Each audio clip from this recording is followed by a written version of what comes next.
Hello दोस्तों, welcome to my YouTube channel रेमन educator. यदि आप हमारे चैनल पे नए हैं तो चैनल को लाइक, शेयर, सब्सक्राइब करना ना भूलें। चलिए बिना कोई देरी करते हुए हम लोग वीडियो को स्टार्ट करते हैं। हेलो गाइस, आज हम लोग सीखेंगे कि गुणनखंड कैसे की जाती है। बहुत ही सिंपल टर्म है गुणनखंड करना, लेकिन इसी पे बहुत बच्चे फंसते हैं। तो आज हम सोच रहे हैं कि इजी से इजी वे में आप लोगों को समझाने की कोशिश करते हैं। अब देखते हैं यहाँ पे क्वेश्चन क्या लिखा है। क्वेश्चन लिखा हुआ है हमारा ए स्क्वायर प्लस 8a 3। अब हम लोग देखते हैं कि इसको कैसे गुणनखंड करते हैं। पहला फॉर्मूला के हिसाब से होगा। अब हमको फॉर्मूला याद नहीं है तो इसको कैसे हम लोग गुणनखंड करें, ये चीज भी तो हम लोग को जानना पड़ेगा। तो हम लोग देखेंगे फर्स्ट टर्म। फर्स्ट में क्या लिखा है, ए स्क्वायर, मतलब ए के आगे कुछ नहीं है यानी कि 1 है। एक हिडन फॉर्म में रहता है ये 1। और लास्ट में क्या है, 16। जब हम 1 और 16 को गुना करते हैं तो हमको जो गुणनफल मिलता है वो कितना मिलता है, 16 मिलता है। जो गुणनफल मिलता है वो हमको क्या मिलेगा, 16। अब इस 16 को हम लोग क्या करते हैं, फैक्टर में तोड़ते हैं। तो पहले क्या से जाएगा, 2 से जाएगा। तो 2 से देंगे तो कितना आएगा, 8। फिर 2 से देंगे तो 4, फिर 2 से देंगे तो 2। ये टूट गया फैक्टर में। अब इसको क्या करेंगे हम लोग, जोड़ने से ये 8 संख्या प्राप्त होनी चाहिए। और गुना करने से जो ये 16 लिखे थे साइड में, ये 16 कैसे आया था, 1 इंटू 16 किए थे। 1 इंटू 16 इक्वल टू कितना हो गया, 16। अब ये 16 आ रहा है कि नहीं आ रहा है उसको भी देखेंगे। तो देखते हैं यहाँ पे 4 और इधर कितना है, 4 और 4 को इंटू करेंगे तो कितना आएगा, 16 आ रहा है। यानी कि एक चीज हम लोग को सेटिस्फाई हो जा रहा है। अब हम लोग देखेंगे दूसरा चीज सेटिस्फाई हो रहा है कि नहीं। तो 4 और 4 इन दोनों को आपस में क्या करेंगे, जोड़ेंगे। जोड़ के देखते हैं कि क्या मेरा 8 आ रहा है। तो देखते हैं कि 4 + 4 = 8। हाँ, आ रहा है। तो अब इसको हम लोग आगे लिखेंगे। तो ए स्क्वायर प्लस 2 प्लेस छोड़ देंगे, किसके लिए, इसके लिए, और फिर प्लस 16 लिख देंगे। ठीक है। अब ये जो 2 प्लेस छोड़े हैं किसके लिए छोड़े हैं, इसको तोड़ने के लिए, इसको 2 पार्ट में बांटने के लिए। इसको किस तरह लिख सकते हैं, 4a प्लस 4a। अभी बताया था ना ये वाला चीज, 2 और 2 कितना होगा, 4 हो गया। फिर 2 इंटू 2 इक्वल टू 4। तो एक 4 यहां पे बैठा है, एक 4 यहां पे बैठा है। दोनों में कॉमन क्या था, a, तो a को रख दिए। अब देखेंगे इन लोगों का पेयर बनाएंगे, 2-2 का जोड़ा। जब 2-2 का जोड़ा बनाएंगे तो क्या क्या हमको निकलेगा उसको देखते हैं। इस पे देखते हैं क्या है, a का पावर 2 यानी कि a इंटू a होगा। तो हम लोग देखेंगे कि इस पे 2 है और इस पे कितना है ना, 4 इंटू a। तो दोनों में क्या मिल रहा है, कॉमन मतलब जो दोनों में है। तो a कॉमन मिल रहा है, तो a को हम क्या किए, बाहर कर दिए। अब बचा क्या, तो एक a और बचा हुआ है। और इस पे क्या बचा हुआ है ना, 4 बचा हुआ है। तो 4 को लिख दिए। अब नेक्स्ट पेज में जाएंगे। इस पे ये क्या है, 4a + 16। 4a + 16 तो क्या कॉमन निकलेगा, तो प्लस में दोनों में है तो प्लस को निकाल दिए बाहर। अब क्या दिख रहा है दोनों में, 4, दोनों से 4 कॉमन निकाल दिए। तो अब क्या बचा, a प्लस, जब इसको हम तोड़े होंगे 4 इंटू 4 तब ना 16 आया होगा। तो एक 4 को बाहर कर दिए तो बचा क्या, एक 4 बचा। तो एक 4 को लिख दिए। अब इन दोनों को मिला के एक बार लिख दिए। और ये जो 2 चीज आया था एक साथ में, तो इन लोगों को भी हम अलग से लिख दिए। बोले चलो भाई कहीं नहीं जाओ, पड़ोसी बन जाओ, तो पड़ोसी बना दिए। अब दोनों देख रहे हैं कि a + 4 और a + 4 कितना बार आया है, 2 बार आया। और दोनों के बीच का संबंध क्या है ना, गुना का है। जिसको हम लोग लिख सकते हैं a + 4 का होल स्क्वायर। आइए अब हम लोग एक और एग्जांपल को सॉल्व करते हैं। p² - 10p + 25 एक उदाहरण लिए। तो हम लोग क्या करते हैं, पहला टर्म को और अंतिम टर्म को क्या करते हैं, आपस में गुना करते हैं। तो इस पे क्या है, जिसका कोई नहीं उसका क्या होता है, 1, सबका मालिक 1, वही वाला 1 है। उसको हम लोग यहाँ पे लिखे। यहाँ पे कितना है, 25, तो लिखे 25 इंटू करने से कितना आएगा, 25। अब इस 25 का क्या करना है, फिर से हम लोग को फैक्टर निकालना है। तो लिखेंगे 25।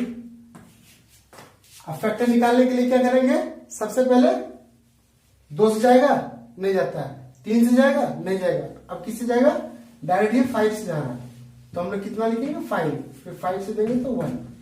क्लियर हो गया ये चीज। अब इसको हम लोग गुणनखंड कर लिए, तो इसमें क्या क्या आया, 5 और 5। अब इन दोनों को 5 को गुना करने से कितना आना चाहिए, 25, और इन दोनों को जोड़ने और घटाने से जो भी कीजिए उससे क्या आना चाहिए, ये वाला 10 आना चाहिए। क्या आना चाहिए, 10, वो भी माइनस में। तो पहले जो चीज हमको पता है उसको लिख लेते हैं। पहला चीज p², उसके वजह क्या है 25, बीच में 2 कॉलम खाली रखेंगे हम लोग हमेशा की तरह। इसके बाद हम लोग क्या करेंगे, 2 कॉलम जब खाली रखे हैं तो यहाँ पे कितना है 10 को तोड़ेंगे क्या है 5 में टूटेगा, तो क्या लिखेंगे 5p, और यहाँ पे भी क्या लिखेंगे 5p। अब हम लोग को दिखना है कि साइन सिंबल इसका क्या होगा, यहाँ पे क्या सिंबल, माइनस का। यदि प्लस का सिंबल होता है तो दोनों जगह पे हम लोग क्या लिखते हैं, प्लस प्लस। यहाँ पे माइनस है, यानी कि इसको भी हमको माइनस में रखना है और इसको भी हमको माइनस में रखना है। अब क्या बना, 2 का जोड़ा बन गया, जैसे सुने 2 हंसों का जोड़ा, वही वाला जोड़ा बना है। अब क्या है, यहाँ पे p कॉमन निकला, बचेगा क्या, p एक बचेगा, और यहाँ पे क्या बचेगा -5 बचेगा, क्योंकि p निकाल दिए है तो बचा क्या 5, तो 5 तो कौन सा 5 ना -5, तो -5 को यहाँ पे लिख दिए। अब हम लोग को चाहिए यही वाला टर्म फिर से निकालना होगा, कॉमन निकालना होगा। तो हम लोग 2 केस कर सकते हैं, या फिर इसको उठा के पहले लिख दो या फिर कॉमन निकाल लेते हैं। तो कॉमन निकालने के लिए यहाँ पे क्या है, प्लस में है, तो प्लस बना होगा कैसे ना, माइनस माइनस करने से प्लस बना होगा। तो एक माइनस को हम लोग क्या करते हैं, बाहर निकाल लेते हैं। चलो बाहर आओ भाई, तो -5, इससे भी -5 को निकाल दिया और इससे भी -5 को बाहर निकाल दिए। तो ये बचा क्या ना, p बचा, किसमें ना प्लस में, क्योंकि माइनस निकाल दिए हैं। अब यहाँ पे क्या था, माइनस माइनस प्लस था, एक माइनस को बाहर किया तो कितना बचा, एक और माइनस बचा हुआ है, तो -5। अब देखिए इसको चेक कर लेते एक बार, 5p minus minus minus minus plus, 5 × 5 = 25। Clear हो गया। अब इसके बाद ये जो 2 कॉमन चीज मिला इसको एक बार लिखेंगे और इन दोनों को एक साथ लिखेंगे, p - 5 और लिखेंगे p - 5। यहाँ पे कोई दिक्कत नहीं होना चाहिए। अब इन दोनों को देखेंगे कि 2 बार आ चुका, तो इसको एक साथ मिला के लिख देते हैं p - 5 का होल स्क्वायर। आइए एक और एग्जांपल देखते हैं। अभी हम बार बार बोल रहे थे कि फर्स्ट टर्म लास्ट टर्म में कुछ नहीं था, एक था, एक जबरदस्ती एक कर रहे थे। अब क्यों कर रहे थे उसको समझते हैं, क्योंकि देखिए यहाँ पे क्या लिखा हुआ है, एक नहीं लिखा हुआ है, यहाँ पे 25 लिखा हुआ है। इसका नियम ही है कि पहला टर्म और लास्ट वाले टर्म को इंटू करना होगा। तो हमको क्या लिखना होगा, 25 × 9। इसका रिजल्ट कितना आएगा, 25 को 9 बार गुना करेंगे तो कितना आएगा 225। कितना आया 225। अब इस 225 को तोड़ेंगे किसमें, गुणनखंड करेंगे, अभाज्य गुणनखंड कहते हैं इसको। तो पहला चीज किससे देंगे ना, 5 से देते हैं, क्योंकि अंतिम में 5 है तो 5 से देने में ज्यादा सुविधा होगा। 5 × 20, 2 बचा, फिर 5 × 5 = 25। अब किससे दे ना, फिर 5 से देते हैं, 5 × 9 = 45, 9 आया, 3 से देंगे तो फिर 3, और फिर 3 से देंगे तो 1, सारे कट गए। अब हमको देखना है कि इन दोनों को गुना करने से मेरा आया योगफल 225। क्या इसको बीच में से तोड़ने से इन दोनों के प्रोडक्ट दिखाएंगे 225, या फिर इन दोनों के योगफल यानी कि सम आएंगे इस 30 के बराबर। उसको अब हम लोग चेक करते हैं। तो हम लोग देखेंगे यहाँ पे एक 5 है, एक 5 3 3, तो हम इन दोनों को मिला के देखते हैं। 5 3 = 15, 5 × 15, और इसको देखेंगे तो ये कितना आएगा, 5 × 15। 15 × 15 करने से कितना आता है, 225 होता है, 15 का स्क्वायर, तो कितना आएगा 225। गुना करने से हमको रिजल्ट आ गया। क्या इन दोनों को आपस में जोड़ने से 30 आ रहा है, उसको देख लेते हैं। तो 15 दूनी 30, या फिर जोड़ लो 15 + 15 = 30। यहां तक कोई दिक्कत नहीं होना चाहिए। तो ये आ रहा है, टूट जा रहा था। किस पे टूटा? 15 × 15।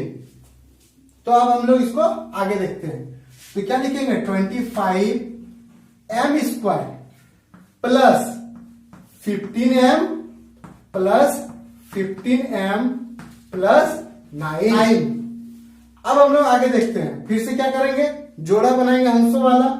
तो पहला इधर बना और फिर इधर बना। तो दो जो जोड़ा बन गया, दो पेयर, जिसको बोलते हैं पेयरिंग करना, पेयरिंग हो गया। अब इन दोनों में से कॉमन क्या निकलेगा? क्या चीज है कॉमन, उसको हम लोग देखेंगे। जैसे कि इसको हम लोग लिख सकते हैं 5 × 5 × m × m, और इसमें क्या लिख सकते हैं? 5 × 3 × m लिख सकते हैं, लिख सकते हैं। अब देखेंगे कि दोनों चीज में क्या क्या मिल रहा है। तो एगो m, एगो 5, यही दोनों मिल रहा है। तो हमको क्या बाहर निकालना होगा? 5m, यानी कि 5m को हम क्या करेंगे? बाहर निकाल लेंगे। अब बचा क्या? इस पे बचा क्या है ना, फिर से 5m बचा हुआ है। तो यहाँ पे क्या लिखेंगे? 5m जो बचा हुआ हिस्सा है उसको लिख दिए। अब यहाँ पे क्या है? प्लस, तो प्लस है तो प्लस लिखना ही पड़ेगा, माइनस तो नहीं करेंगे। अब यहाँ पे देखेंगे 5m निकाल चुके हैं, बचा क्या है? 3। तो इस 3 को यहाँ पे उतार देंगे। पहला पेयर का काम हो गया। उसी तरह हम लोग देखेंगे दूसरा पेयर। तो दूसरा पेयर जब हम लोग देखेंगे तो क्या लिखा हुआ है? 15 को कैसे लिख सकते हैं? 5 × 3 × m लिख सकते हैं। और इस 9 को कैसे लिख सकते हैं ना? 3 × 3। अब यहां पे हम लोग फिर मिलाएंगे। दोनों में प्लस है, कोई दिक्कत नहीं, उतार दो प्लस। क्या मिल रहा है दोनों में से कॉमन ना? 3 मिल रहा है दोनों में। तो 3 को क्या किए? बाहर। अब बचा क्या पहला टर्म में ना? 5 बचा और m बचा। तो क्या लिखेंगे? 5m plus 3। यहां तक कोई दिक्कत नहीं होना चाहिए। इसके बाद इन दोनों में से एक टर्म को लिखना है और इन दोनों को मिला के लिख देना है। तो जैसे हम यहां पे लिखेंगे 5m प्लस 3 और 5m प्लस 3, दो पेयर मिल गया। दोनों का संबंध किसमें है? गुना में है। तो डायरेक्ट लिख सकते हैं 5m प्लस 3 का होल स्क्वायर। ये हो गया गुणनखंड। आइए एक और एग्जांपल लेते हैं। a⁴ plus 2a² b² plus b⁴। अब फिर उसी तरह हम लोग क्या करेंगे? फैक्टराइज करेंगे। तो फैक्टराइज किसका करेंगे? कोई संख्या दिख ही नहीं रहा। तो दिख रहा ना 1 और 1, तो कितना आया? 1। वो संख्या क्या आया? हमारा 1 आया। अब इस वाले टर्म को हम लोग तोड़ेंगे दो भाग में। तो गुना करने से कितना आना चाहिए? 1। जोड़ने से कितना आना चाहिए? 2। तो 1 × 1 करेंगे तो 1 आएगा, और 1 + 1 = 2 आएगा। अब a⁴ प्लस, इसको दो हिस्सा में लिखना है। तो a² b²। फिर क्या करना है हमको? इसको फिर से एक और बार लिखना है। तो a² b² प्लस b⁴। अब हमको क्या निकालना है? कॉमन। तो कॉमन निकालने के लिए क्या करना होगा? a²। ये क्या है? a²। अरे बाबा वही तो, इस पे a² था और इस पे भी a² है, क्योंकि 4 भाग में से 2 को निकाल दे तो 2 को और भी तो बचा है ना पावर में, तो उसको स्क्वायर में लिख दिए। अब यहाँ पे क्या बचा है? Plus b²। सेम इन दोनों का पेयर जोड़ा बना के फिर से देखेंगे तो क्या निकल रहा है ना? b²। दोनों में क्या है? प्लस। तो यहाँ पे क्या लिखेंगे? प्लस। अब क्या बचा? a² plus b²। अब फिर से हम लोग इसको next step a² plus b², ये कहां से लिखे ना? इन दोनों को लिखे। और ये जो दो चीज था इसमें से एक को लिखेंगे, कॉमन वाले को। तो दोनों में एक को उठा के लिख दिए थे। a² प्लस b² का ब्रैकेट, b² को क्या किया? ब्रैकेट में। अब देखेंगे कभी कभी क्या होता है, एक प्लस में हो एक माइनस में हो, तब हम लोग स्क्वायर में नहीं लिखेंगे क्योंकि एक जैसा दिखना चाहिए। तो अब हमको एक जैसा दिख रहा है, तो a² प्लस b² का होल स्क्वायर। अब इसको हम लोग आइडेंटिटी में भी तोड़ सकते थे। जिसको हम लोग अभी समझेंगे आइडेंटिटी में इसको कैसे बनाते हैं। आइए अब हम सेम क्वेश्चन को आइडेंटिटी के साथ प्रूव करते हैं। आइडेंटिटी मतलब जो फॉर्मूला है उस फॉर्मूले के अनुसार। तो पहला फॉर्मूला जो होता है a प्लस बी का होल स्क्वायर इक्वल टू होता है a square plus B square plus 2ab। अब इसको कोई कोई इस तरह लिखते हैं, कोई कोई इसको ज्यादा सुधार कर लिख देते हैं। तो किस तरह लिखेंगे a square plus 2ab plus B square. दोनों सही है, कोई दिक्कत नहीं है, दोनों का दोनों सही है। अब हम लोग करते हैं इसको तोड़ते हैं। अब हम लोग इसको तोड़ते हैं। पहला चीज को देखेंगे कि पहला क्या है a का पावर 4, a का पावर 4 है, यानी कि ये किसका स्क्वायर में आना चाहिए, यानी कि इसको हम लोग लिख सकते हैं a स्क्वायर का होल स्क्वायर। फॉर्मूला हम तोड़ दिए। लास्ट वाला क्या है b का पावर 4, इसको तोड़ना है तो किसमें तोड़ेंगे बी स्क्वायर का फॉर्म में। इसको लिखेंगे बी स्क्वायर का होल स्क्वायर। यहां तक कोई दिक्कत है? अब 2 इंटू ए इंटू बी, मतलब कि पहला चीज प्लस में हो, दूसरा 2 लिखेंगे, फिर इंटू लिखेंगे, फिर ए के जगह वाले को उठा के लिख देंगे, फिर बी के जगह वाले को उठा के लिख देंगे। तो लिख दिए। क्या इन सब को सॉल्व करने से ये वाला आ रहा है? तो देखेंगे कि इन सब को सॉल्व करने से ये वाला आ रहा है। ए स्क्वायर का होल स्क्वायर करेंगे तो क्या ये वाला आ रहा है? आ रहा है। इससे भी हम ये वाला आ रहा है। तो ये किसके फॉर्मूला में टूटा हुआ है? ना कि a प्लस बी का होल स्क्वायर। ए किसको मान के चल रहे हैं? ए स्क्वायर को मान के चल रहे हैं। तो लिखेंगे ए स्क्वायर, फिर क्या है प्लस, अब क्या है बी, तो बी को क्या माने हैं? बी स्क्वायर मान के चल रहे हैं। तो लिखेंगे बी स्क्वायर। किसका फॉर्मूला में आएगा? ना स्क्वायर, तो ये वही स्क्वायर है।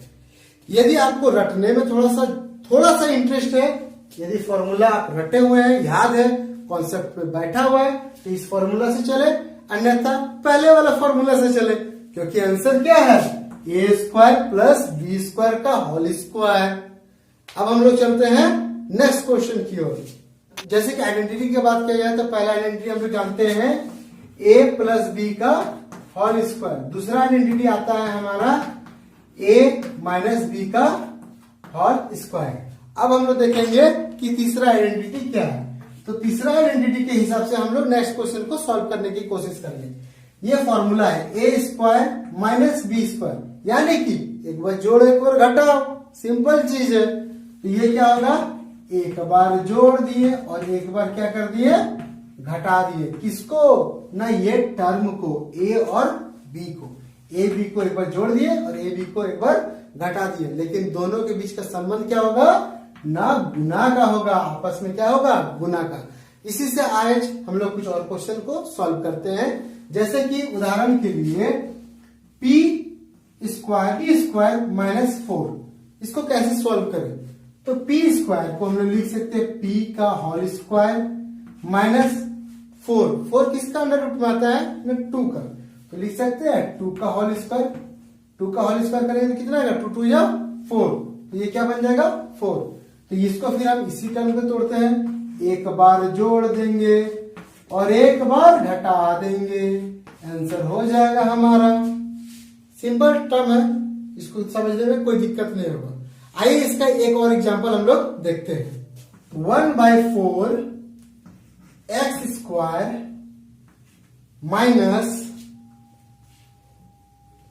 1/16 बी स्क्वायर, 1/16 बी स्क्वायर।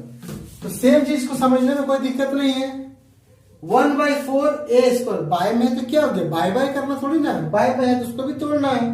और ये क्या है? ये भी बाय में है तो उसको भी देखेंगे। तो ये किसका अंडर रूट में आएगा? तो उसको हमको जानना होगा। ये किसका आता है? 1/2 का। अब जब इसको हम लोग वर्ग करेंगे, स्क्वायरिंग करेंगे, तो ये क्या बन जाएगा? 4 बन जाएगा। ये क्या बन जाएगा? 1 बन जाएगा। लेकिन x तो छूट गया है भाई, x को भी लिखते हैं। तो चलो x को डाल दिए, अब ये क्लियर हो गया। उसके बाद -1/16 ना किसका आता है, ना 4 का स्क्वायर में आता है, तो 4 का स्क्वायर जा, फिर छूट गया, क्या छूट गया, ना b छूट गया, तो फिर हम लोग क्या करेंगे, b को भी लिख देंगे। क्लियर है यहां तक।